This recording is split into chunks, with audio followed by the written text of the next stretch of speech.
like I say, just cleaning them up. Not putting grooves in this brass, but just removing the old rubber that was on the thread. I mean, on the shaft right here.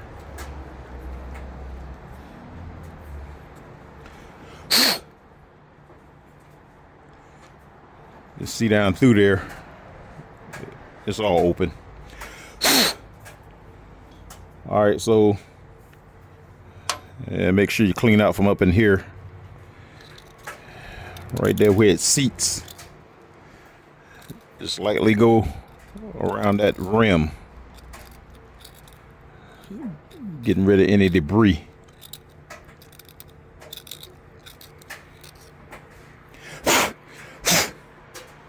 All right, so these are ready to go.